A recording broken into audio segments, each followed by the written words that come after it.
नमस्कार, मैं doctor Manju Jain, retired associate professor from essential degree college Kanpur.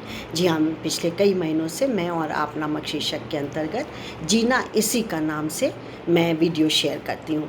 तो यदि आपने मेरे पुराने वीडियोस देखे होंगे तो आपको पता चला होगा कि मैं ऐसे कैरेक्टर्स को, ऐसे किरदारों को लेती हूँ जिनका अतीत बहुत ही अभावग्रस्त था, बहुत ही तकलीफ़ों से गुजरा हुआ था, परेशानियाँ उनका साथ नहीं छोड़ रही थी।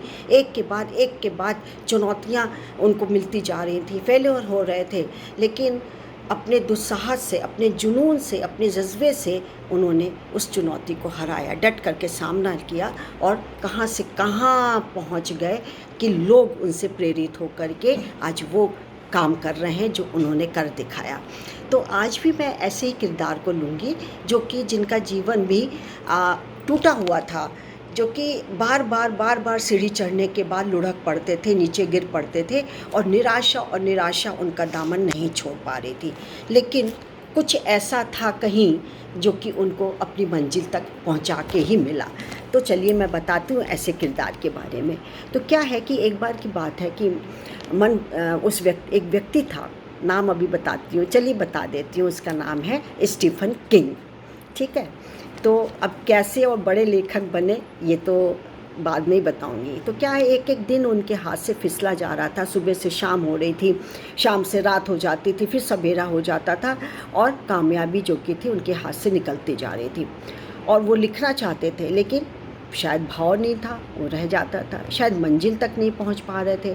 अब उस युवा शिक्षक के अनेक कहानियाँ छप चुकी थी, आलेख भी छप चुके थे, लेकिन क्या है, जिसे लेखकी कामयाबी कहा जाए वो हासिल नहीं हो पा रही थी।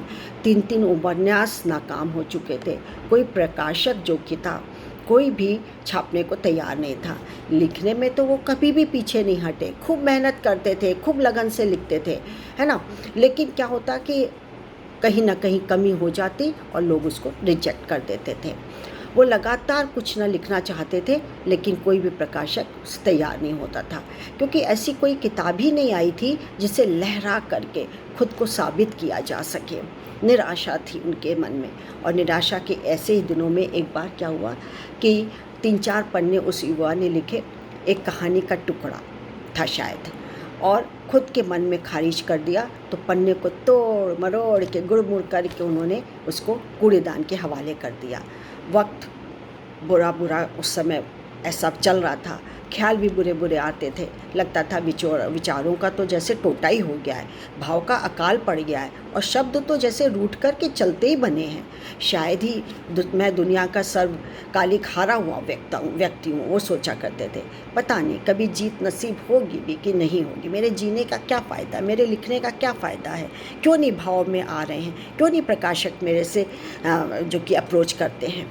और प्रकाशन के लिए तो, और दुनिया को दिखाने के लिए एक जो कि मुकम्मल किताब चाहिए होती थी, वो लिखते बन नहीं रही थी। न जाने कितने पन्ने कूड़े की भेंट चढ़ गए थे, और अपना लिखा हुआ पहले अपने मन को जचे तभी तो मैं बताऊं ना, जच नहीं रहा था, तभी तो रिजेक्ट हो रही थी।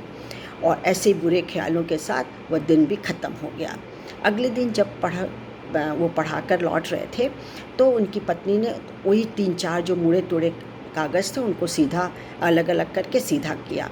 यह क्या तुम्हारा लिखा हुआ है, पत्नी ने पूछा। पति ने सिर हिला करके बहुत उदासी स्वर में कहा, हाँ बेकार है, इसको फिर से फेंक दो।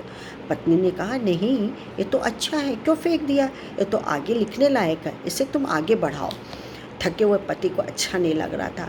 उससे सोचा कि जो कि मजाक उड़ा रही है, उसके फेंके हुए को वो क्यों उठा के लाई है, बेकार लगा तभी तो मैंने फेंक दिया, झिल्लाया कस के। एक किशोरी की कहानी जो लाचार थी, क्या था उस पन्ने में, लाचारी थी उसमें, और जादुई रूप की शक्तिशाली भी थी। वो महीना किशोरी जो थी वो रोती भी थी और अचानक दूसरों को डराकर रुला भी देती थी। जब भी लगता कि किशोरी बेबस है तो कभी मस्त है, तो कभी खुश है, तो कभी अचानक कुछ ऐसा उमड़ आता कि लगता था कि किशोरी के अंदर कोई दैत्य शक्ति, कोई सुपर नेचुरल पावर उसके अंदर आ गई है। यह क्या पता कि वो दैत्य ही हो, शायद कोई सुपर नेचुरल पावर ही हो।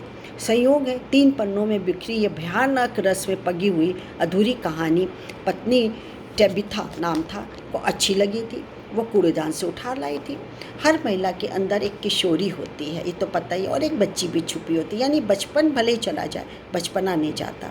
तो उस किशोरी या बच्ची को कूड़ेदान के हवाले करती हुई उस अधूरी कहानी को उस पत्नी ने के मन को छू गई थी। कहानी फिर पति के सामने खड़ी हो गई। पत्नी से उस कहानी पर चर्चा भी हुई। पत्नी ने कहा कि तुम कहानी लिखो और विस्तार देने का काम करो, बात को जोड़ो, कहानी दुरुस्त करने का विस्तार शुरू तो करो तुम। और फिर ऐसे विस्तार करते करते धीरे धीरे पात्र जुड़ते गए, घटनाएं जुड़ती गई, कहानी बढ़कर उपन्यास का रूप ले गई और लगभग 200 पन्ने से लेकर संघर्ष का अंत अभी नहीं हुआ था। यह उनका चौथा उपन्यास था जिसके बीज कूड़ेदान से बचा करके लाए गए थे। छपवाने की कोशिश भी हुई। प्रकाशक दर प्रकाशक उस किताब को 30 बार खारिज कर दिया गया, रिजेक्ट कर दिया गया। दूसरा कोई होता तो टूट जाता, लेकिन एक विश्वास था कि उस उपन्यास प्रकाशित होगा, ज़रूर होगा, तो रंग भी लाएगा। आखिरकार एक दिन आया जब प्रकाशक डब्ल्यूबी ने 26 वर्षीय शिक्षक लेखक थे स्टीफन किंग को खोजना शुरू किया। अब भावग्रस्त किंग का घर फ़ोन में नहीं था। भावग्रस्त था, पैसे की कमी थी क्योंकि कुछ भी कार्य करने को नहीं था। छोटी मोटी कहानियों से और किस्सों से ही का गुजारा होता था। तो उन्हें टेलीग्राम से सूचना मिली कि उपन्यास कैरी नाम रखा था, कैरी को मंजूर कर लिया गया है और एडवांस के रूप में करीब करीब आपको $2500 दिए जा रहे हैं, जो कि आज के हिसाब से लगभग 2.5-3 लाख रुपए बनते थे। और किताब छपने के पहले ही मिल गए उन्हें। किताब प्रकाशित हुई और हजारों की प्रतियां उसकी बिक्री हुई।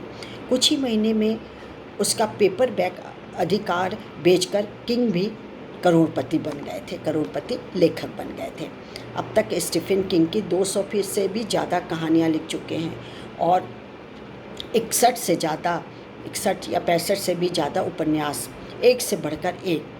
उनकी कहानियों की किताबों की 35 करोड़ से अधिक प्रतियां बिक चुकी हैं।